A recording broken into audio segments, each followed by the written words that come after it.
दो दोस्तों की कहानी शुरू होती है जो एक छोटे से गांव में रहते हैं। उनके नाम हैं रामू और श्यामू। एक दिन रामू और श्यामू ने सोचा कि क्यों ना तालाब में मछली पकड़ने का प्रयास किया जाए। दोनों बहुत खुश थे क्योंकि यह उनकी पसंदीदा गतिविधियों में से एक थी।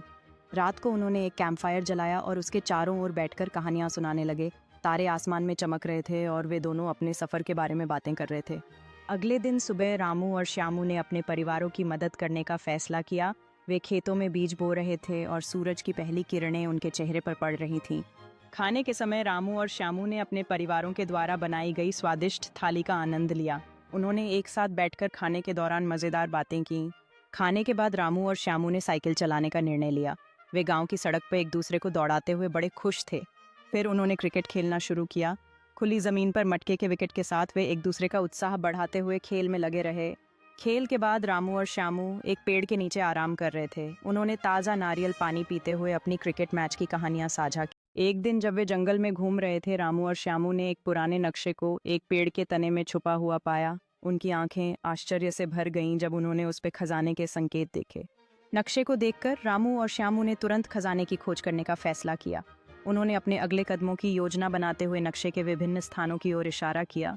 वहां से रामू और श्यामू ने घने जंगल में हाइकिंग शुरू की। वे नक्शे का पालन करते हुए हर कदम फूंक फूंक कर रख रहे थे।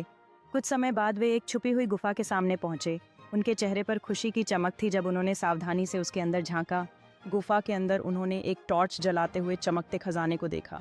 पुराने सिक्कों और आभूषणों के बीच वे सचमुच खजाना पाकर चकित रह गए। रामू और श्यामू ने अपने बैग में खजाने को भरना शुरू किया। उनकी आंखों में खुशी थी और वे एक दूसरे को देखकर मुस्कुरा रहे थे।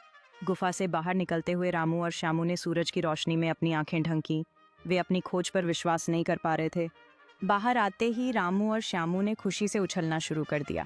वे अपने खजाने को दिखाते हुए जंगल की खूबसूरती में खो गए। थके हुए बावजूद रामू और श्यामू एक गिरे हुए लकड़ी के तने पर बैठे अपनी योजनाओं के बारे में बात कर रहे थे कि वे अपने खजाने का क्या करेंगे। गांव लौटकर रामू और श्यामू ने अपने दोस्तों को खजाना दिखाया। गांव का चौराहा खुशी से भर गया जहां सभी लोग चमकते खजानों को देखकर बोले जा रहे थे। रामू और श्यामू ने गांव वालों को अपनी रोमांचक कहानी सुनाई। सब लोग ध्यान से सुन रहे थे, उनकी आंखों में उत्सुकता थी। गांव के कुछ बुजुर्गों के साथ रामू और श्यामू इस खजाने के महत्व पर चर्चा कर रहे थे। बुजुर्गों के चेहरों पर आश्चर्य और विचारशीलता थी। रामू और श्यामू ने अपने गांव वालों के साथ मिलकर एक त्योहार की तैयारी शुरू की। सभी मिलकर खुशी से सजावट कर रहे थे और उत्सव की भावना फैला रहे थे। त्योहार के दौरान रामू और श्यामू ने खजाने को प्रदर्शनी में रखा। गांव वाले उन वस्तुओं की प्रशंसा कर रहे थे और उनकी कहानियों को साझा कर रहे थे। रामू और श्यामू अन्य गांव वालों के साथ पारंपरिक नृत्य में भाग ले रहे थे। उनके चेहरे खुशी से चमक रहे थे क्योंकि वे एकजुट होकर जश्न मना रहे थे। जैसे जैसे रात का अंधेरा छा गया, रामू और श्यामू सितारों के नीचे खड़े होकर अपनी यात्रा और गांव में लाई खुशी पर विचार कर रहे थे।